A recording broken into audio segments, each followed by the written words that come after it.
Hi, Bother Brigade. Here's what's bothering me today. Lots of things actually to talk about today, but I guess the one that should be talked about most, if you want to call it that, outside of obviously the war in Ukraine, is the fact that as of recording, America has officially surpassed 1 million COVID deaths. Remember how back before it really got underway, people like Elon Musk were tweeting, oh, based on current numbers, this will be over in a few months. And some other people, I think like right-wing grifters like Charlie Kirk or Tim Pool or someone, basically said, oh, come on, 1 million people dead. That's just classic, Democrat fear-mongering. It's not going to be that bad. And here we are. Here we are with 1 million dead Americans, never mind the other 5 million, for a total of more than 6 million globally dead from this pandemic because we refused to do the right thing early on, and we let greed and selfish reasons drive, and of course profit motive, drive our response to this pandemic rather than finding common cause with humanity and recognizing it for the global problem it is. But 1 in 6 pandemic deaths has been in America.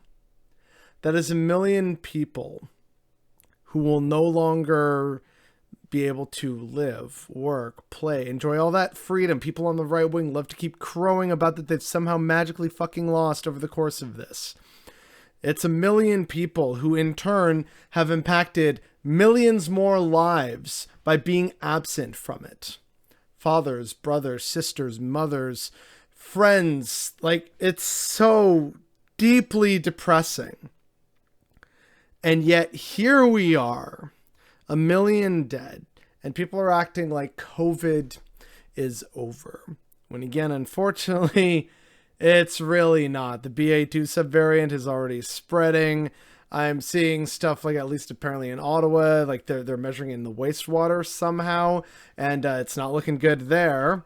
I've seen and heard several news stories and reports, including on the radio on the way back home, about how it's spreading, especially in America, which means it's no doubt going to come over here if it's not already here in the first place. Meanwhile, we've basically lifted just about all restrictions. The definition of insanity is doing the same thing over and over again and expecting a different result. When we learned to live with other diseases, it was usually at the very expensive expense of fixing our infrastructure and changing social habits as we got the information to find out, oh, so this is how we fight this thing, and then we can kind of forget it exists. We, lived with cholera by fixing pipes and like creating new sewer infrastructure and sewage management systems and just like new habits of cleanliness. We, lived with polio by eradicating it. We lived with measles by vaccinating against it. Learning to live with COVID is not pretending like it's not there and lifting what few basic protections that everyone can and should be doing to try and keep their communities safe while, again, another infectious variant is spreading because we're still doing the same thing over and over again, expecting a different result. So we aren't adequately providing testing. We aren't giving people the time, space, and financial compensation to stay home. We aren't installing, new ventilators and things like that so that we can have clean air moving through to prevent mass infection. We are not doing the things that we could be doing so that we can get over this because we are all tired and exhausted by this pandemic. We all want to be done with it. But the virus doesn't give a single fucking shit how tired and frustrated and done we are with it. It's that unfortunately simple. And yet, 1 million Americans have died. And where's the outcry? Where's the rage? Where is the horror? Right? 1 million fewer Americans than 2 years ago COVID is the third highest cause of death behind like heart disease and lung cancer. And those are two basically giant catch-all terms for a variety of different diseases. This one disease has taken third place, only behind the other two because they form respective collectives. Where is the horror and the outrage at 1 million countrymen dead? There's a couple articles I read, and fair warning, they are depressing, but I will link them down below. If you can't get around the paywall, I remind people there's a 12-foot ladder for that. Wink, wink.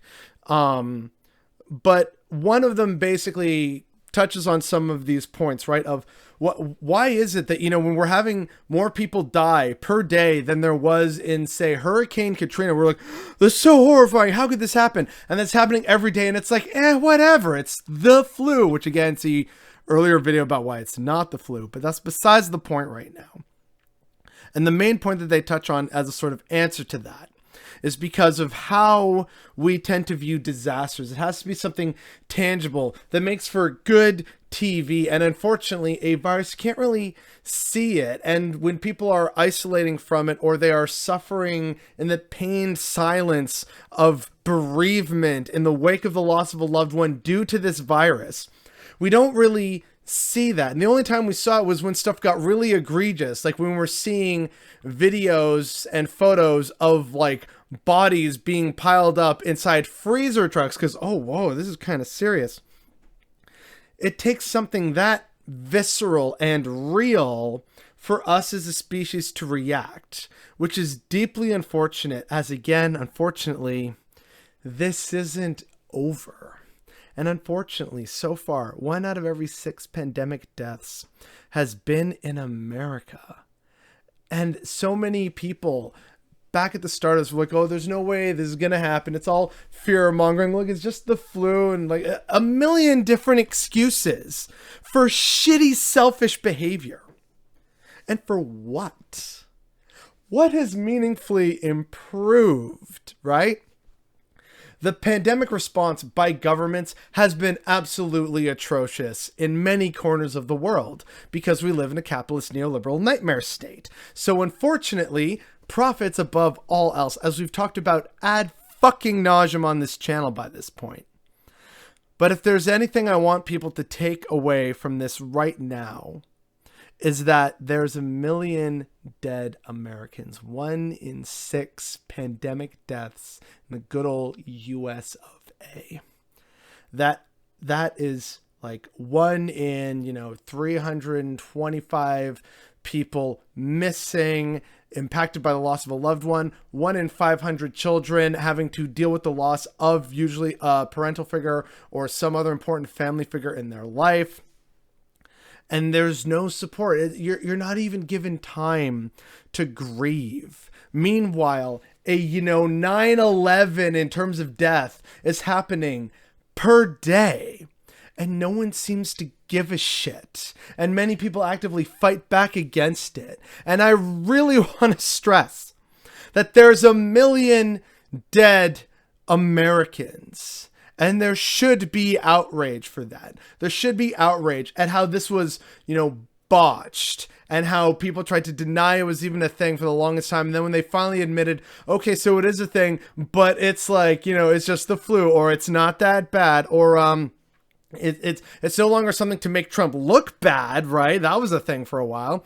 It's now something to bring about new world order or something. Basically, I can always find some slap together excuse for why this is something that I don't agree with. And it totally has nothing to do with, say, my own personal biases or fear or anything like that. No, it's like some other bigger problem that I totally legitimately care about. Wink, fucking wink. And meanwhile, this is all happening atop the graves of 1 million Americans. There's not much more to say about that, other than the fact that this should be horrifying, that this should shock and just utterly disgust people in terms of the scale of the problem from the global perspective, but also the fact that there were people who at the start of this had the audacity to suggest that this wasn't going to be a thing, They owe all 1 million Americans who are dead and buried a goddamn apology. But unfortunately, I don't think they're going to get that. And I don't think frontline workers are going to get that, who continue to suffer. And we continue to do the same mistakes over and over again. And so what should be a number that should horrify people, it's only going to go up.